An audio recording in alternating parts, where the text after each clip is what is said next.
Loka Pengkajian Teknologi Pertanian itu sama dengan tugasnya dengan yang namanya Balai Pengkajian Teknologi Pertanian.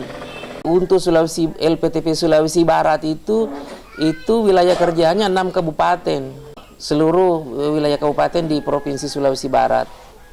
Nah, bagaimana dan apa yang dikerjakan LPTP Sulawesi Barat tentu kita lihat dari tugas fungsi, tugas pokoknya apa. LPTP itu ada 2 tugas besar yang menjadi tanggung jawabnya, yaitu pertama bagaimana menghasilkan teknologi spesifik lokasi. Jadi tugas pertama itu melakukan penelitian pengkajian untuk menemukan teknologi atau rekomendasi teknologi spesifik lokasi. Jadi kita perlu tahu bahwa setiap kabupaten itu, setiap daerah itu berbeda teknologinya. Jadi itulah yang tugasnya bagaimana Loka Pengkajian mengkaji teknologi yang ada sehingga nanti bisa dianggap sesuai dengan yang dibutuhkan oleh petani atau masyarakat. Varietas yang kita tanam ini tuh dihasilkan oleh Balai Penelitian Dasar yang namanya Balai Penelitian Kacang-kacangan dan Ubi-ubian, itu namanya Balitkabi di Malang. Nah, kita bawa ke sini yang mana cocok dengan kondisi lahannya, kondisi iklimnya, dan cocok juga untuk kebutuhan masyarakat.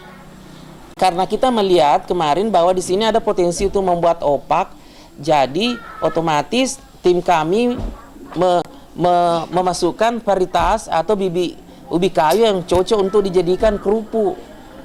Karena semua ubi kayu itu tidak sama, ada yang mengandung amilumnya tinggi, ada yang sedang. Jadi kalau kita mau lihat satu-satu, ada yang cocok untuk ubi goreng dengan saraba, enak kan? Ada yang cocok untuk makanan ternak, ada yang cocok untuk dijadikan tepung, ada yang cocok untuk pakan, banyak macam-macamnya. Jadi karena kemarin itu saya lihat ada beberapa yang diintroduksikan di sini oleh Pak Martin dengan Pak Ketut, itu ya mudah-mudahan nanti ke depan bisa dikembangkan sesuai dengan itu. Nah, itu yang satu tugasnya sebagai mengkaji atau meneliti teknologi spesifik lokasi. Kemudian tugas yang kedua adalah diseminasi namanya. Bagaimana kita mendiseminasikan? Artinya bagaimana kita memperkenalkan hasil-hasil itu kepada petani. Diseminasi itu bagaimana kita wujudkan dalam bentuk rekomendasi yang sudah jadi, misalnya mungkin dalam bentuk buku, dalam bentuk seperti ini, leaflet. Ini namanya alat-alat diseminasi semua ini. Buku, leaflet, kemudian temulapan juga merupakan wadah diseminasi. Jadi bagaimana kita mendiseminasikan, artinya bagaimana kita memperkenalkan teknologi itu melalui wadah-wadah tertentu, bisa melalui leaflet, bisa melalui buku, bisa melalui siaran televisi, siaran radio, bisa dengan pertemuan seperti ini. Itu semuanya namanya diseminasi. Nah, itu tugasnya LPTP. Jadi pada saatnya kita melakukan pengkajian untuk menemukan teknologi spesifik lokasi, setelah kita anggap sudah bagus, nah itu nanti kita diseminasikan lagi, nanti dibentuk dalam seperti ini, kemudian dibagi-bagikan ke masyarakat, bisa dibaca menjadi rekomendasi. Nah itu jadi ada tugasnya seperti itu, nyambung begitu. Karena kenapa? Banyak sekali teknologi pertanian yang dihasilkan oleh balai dasar belum tentu bisa sampai langsung ke petani, sehingga tugasnya LPTP itu bagaimana mengambil itu, menyampaikan dengan cepat petani. Jadi bukan hanya ubi kayu, bisa juga padi, bisa jeruk, bisa buah-buahan, perkebunan, semua ada yaitu di dalam suatu eselon 1 di pusat sana, namanya dipayung oleh Badan Litbang Pertanian, Badan Penelitian dan Pengembangan Pertanian. Itu mungkin yang saya sampaikan. Kemudian yang berikutnya, dari hasil-hasil kita kemarin sudah ada beberapa olahan seperti olahan-olahan dari opak. Kemarin kan waktu saya juga datang sosialisasi, opaknya dalam bentuk lembaran, jadi masih dalam bentuk bahan baku. Kita usahakan bagaimana masyarakat bisa meningkat lagi, bukan hanya sekedar lembaran-lembaran opak, tapi menjadi barang jadi. Nah, mungkin seperti sudah lihat di depan ini seperti ini semua kan sudah menjadi opak snack. Dan perlu saya sampaikan kepada Bapak Ibu sekalian bahwa opak snacknya Bapak Ibu sekalian ini kemarin itu sudah kita pamerkan ke Hari Pangan Sedunia di Palembang. Sudah sampai di sana informasinya.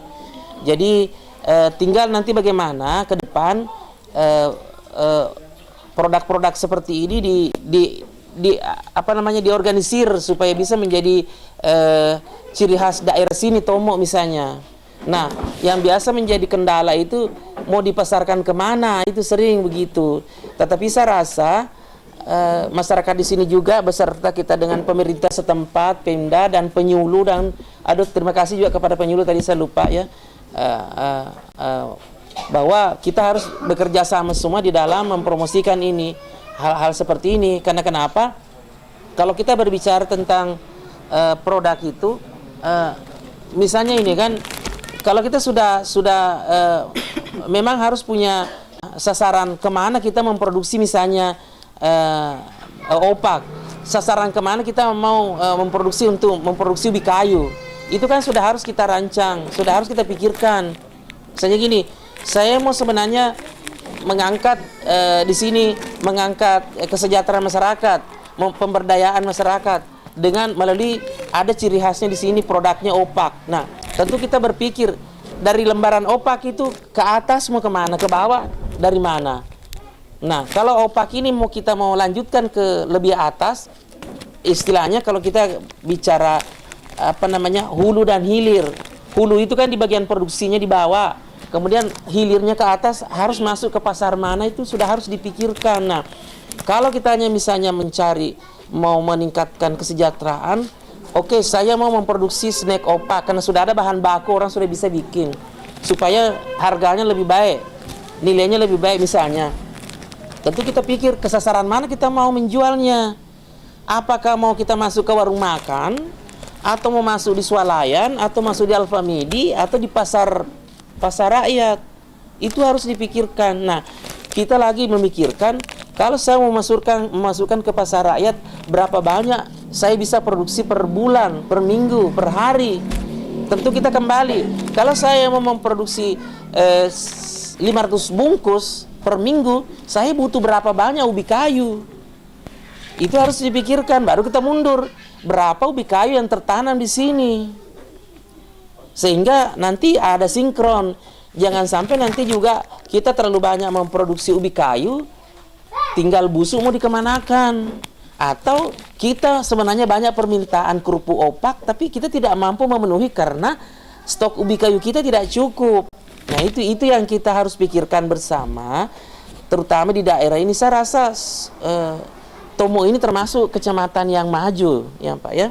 Jadi mungkin bisa bersama-sama dengan pemerintah setempat, bagaimana, karena terus terang Loka Pengkajian Teknologi Pertanian itu dalam melaksanakan tugasnya bagaimana memberikan supporting, semangat, motivasi kepada Bapak Ibu sekalian. LPTP Sulawesi Barat itu dalam tugasnya bagaimana menyampaikan teknologi secara otomatis. Kita itu melaksanakan kegiatan tidak seperti kegiatan program lain. Kita itu membawa namanya alat peraga. Alat peraga teknologi itulah bahan yang kita bisa support kepada masyarakat. Ya, mungkin alat-alat peraga mungkin seperti bahan-bahan untuk membuat opak apa yang ada di sini itu. Nah, untuk sekarang ini memang seperti penggiling-penggilingnya memang kita belum belum mampu untuk melakukannya, tapi setidaknya kita sudah memberikan supporting bagaimana cara untuk menghasilkan opak yang baik. Tetapi kalau memang kita lihat teknologi yang berkembang di masyarakat sudah ada kemajuan, kita tidak mengkat juga bahwa ini salah, tidak, tetapi kita memberikan supporting, mendukung begitu. Nah, alat-alat peraga yang biasa kita bawa itu seperti misalnya cara membungkusnya bagaimana. Jadi memang berbeda kami dengan Nyele. Mungkin kalau ada kegiatan-kegiatan di program lain itu biasanya sifatnya bansos ya. Nah, ya biasanya bansos atau dalam bentuk bantuan sosial apa. Kami tidak. Karena yang kami utamakan pengetahuannya Bapak Ibu sekalian. Bagaimana kita mengisi pengetahuan. Nah, di dalam mengisi pengetahuan itu tentu kita perlu alat peraga aja. Alat peraga itulah tadi kita ada bahan latihan, mungkin mau bikin apa, itu saja yang kita berikan supportnya seperti itu. Harapan kita seperti itu. Nah, melalui media-media kita promosikan. Jadi tugasnya ke sana. Kita bikinkan leaflet seperti ini kita bisa sebarkan kemana-mana. Nah, harapan kita nanti kalau ada perusahaan yang melihat ini dan tergerak menyentuh hatinya, dia bisa kerjasama dengan kita. Jadi itu seperti itu. Jadi kita cenderung kepada bagaimana nanti membangun kemitraan dan sebagainya ya. Nah, tetapi untuk tahun-tahun seperti ini, kalau yang pertama kita tuh sifatnya bagaimana mengisi dulu, mengisi pengetahuan dan sebagainya. Walaupun saya tahu di Tomo itu sebagian masyarakat itu sudah pengetahuannya cukup banyak. Tetapi istilahnya itu di dalam pelaksanaan seperti ini kita saling mengisi. Mungkin ada Bapak Ibu sekalian itu mungkin tahu lebih banyak, tapi ada juga yang masih kurang tahu. Nah, kami juga begitu. Dari loka pengkajian itu juga mungkin ada yang kami tahu, Bapak juga tidak tahu, sebaliknya begitu. Jadi kita saling mengisi. Nah, mungkin seperti teknologi pembuatan seperti ini kan mungkin kami punya teknologinya bagaimana dan sebagainya. Nah, karena kenapa? Untuk kelanjutan keberhasilan seperti ini bukan hanya sampai kita bagaimana memproduksi, menggoreng, menghasilkan, tetapi kita masih perlu analisis lanjutan misalnya.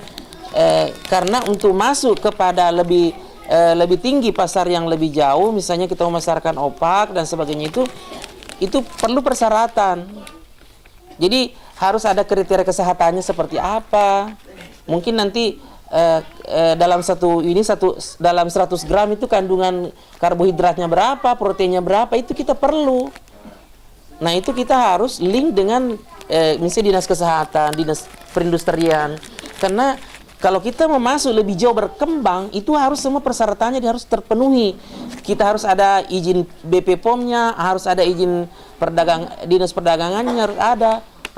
Nah, sekarang tugas kita sekarang dulu bagaimana dulu mengisi pengetahuan masyarakat kita. Nah, mungkin nanti pembinaan selanjutnya nanti akan mengarah ke sana ya. Bagaimana kita masyarakat bangkit, tapi harus tahu semua bagaimana cara masuk ke dunia yang lebih tinggi tingkatannya ya. Harapan kita kalau di pemerintah setempat, tokoh masyarakat ini sih bisa misalnya membuat gabungan suatu rumah produksi, katakanlah membuat seperti sanggar ini dimanfaatkan. Masyarakat kan bisa di stok semua di sini, maksudnya digudangkan lah kasarnya ya, dikumpul semua, nanti mencarikan cara bagaimana pemasaran secara besar-besaran. Karena kalau kita mau menjual satu-satu masuk ke pasar itu kita tidak punya kekuatan apa-apa.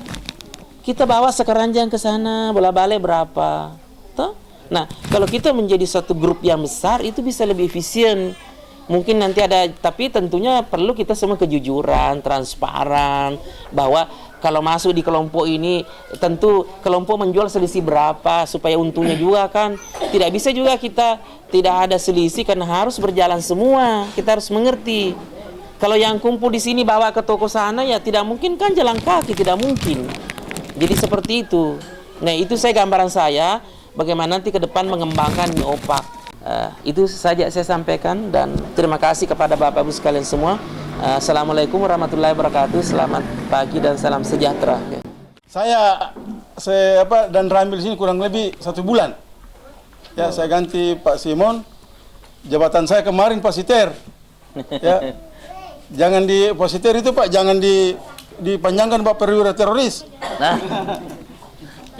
Saya perwira teritorial yang di Mamuju. Saya sebelumnya saya menjabat dan Ranita Palang. Ya, saya masuk di Mamuju sini Pak 2005. Ya, yang pertama saya kau rekring mimpet. Ya, veteran. Terus masuk dan Ramil Kalumpang. Dan Ramil Kalumpang terus Pasiter. Setelah itu dikirim ke Pare.